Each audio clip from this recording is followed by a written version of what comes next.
Catherine Constance Adipo was born in Busia district in a large family of 16 children. She is the last born. Her late father was a reverend in the Church of Uganda and her mother a housewife.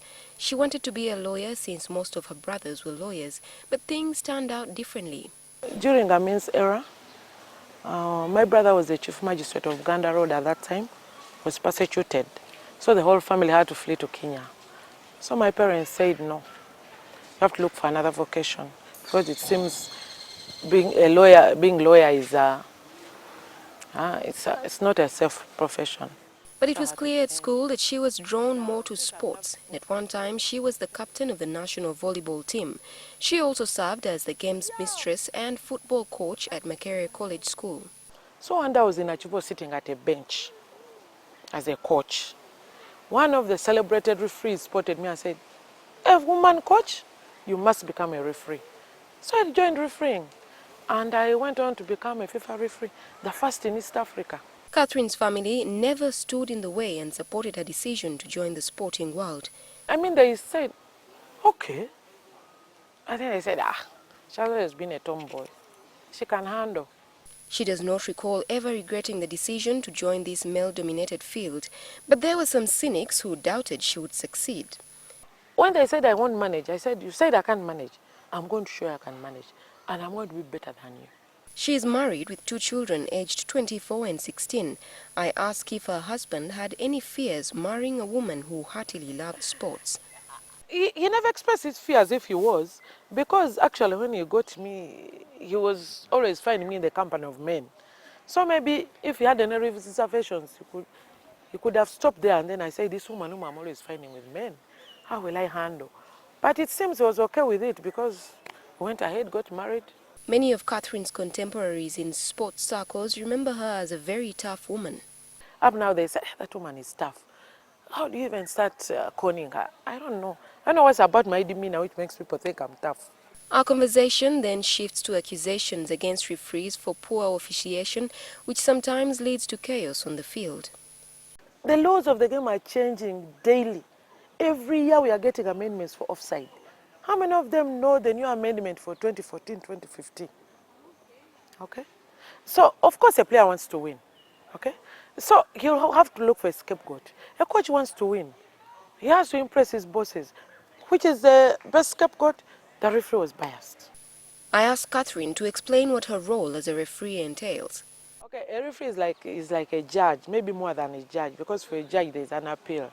She's in charge of ensuring that the laws of the game are adhered to during the process of the game. But what constantly bothers her is the foul language and violence that is sometimes seen in the field. I was on the field of play fine, I was a woman. But if someone decides to describe your anatomy on the field of play, it's terrible.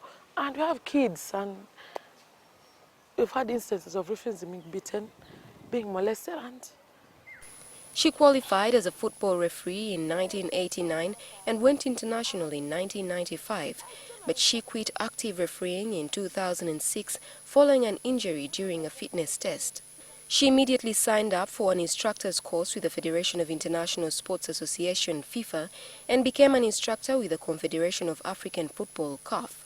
FIFA has recognized her hard work and determination. now they're starting to appoint me to assess their matches. I think they're saying that, well, this lady can now really do this. Because usually we are sent as commissioners, but now when it comes to assessment, they know, because assessment means you are going to a country to only look at the referees, rate them, and help them. When I pick her mind on sports development in Uganda, Catherine speaks with a heavy heart.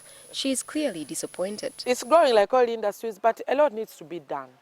We had so many sports grounds at Lugogo, where these youngsters would come to be groomed. Most of these youngsters were groomed from Lugogo, but now they have nowhere to go, because now we have malls and is it a car, whatever. I would say bluntly, our government does not favor sports. She also feels that sportsmen and women have been treated shabbily, and as such, others are not encouraged to join the field. Put us in places where these youngsters can really admire to emulate us. They will say, I want to be like Adipo. She did sports, she's educated, and now she's there. I've been here for 10 years. I'm still a part-time lecturer. So if someone says, if I'm later, what am I going to become in future? She says the large sums of money government and other organizations give to sports personalities who have excelled abroad will not change their lives if they are not taught how to manage success and the cash. There should also be, I don't know, counseled how they should behave after you've hit the sport. Because we see sportsmen fading away. Catherine then sends out a message as we conclude our conversation. I would like to appeal to the bodies running sports in the country to professionalize. Let's have the right people in the right places. And lastly, to the government. Please, the government treats sports as an important sector. Maybe if we could have our own ministry fully fledged. She went to Busia Primary School, Mount St. Mary's College Nemagunga for O-Level, did A-Level at King's College Buddo, and later pursued a bachelor's degree in Geography and Languages at Makerere University. Catherine also holds a postgraduate diploma in physical education and a master's degree in sports science of Kyambogo University. Josephine Karunji, NTV.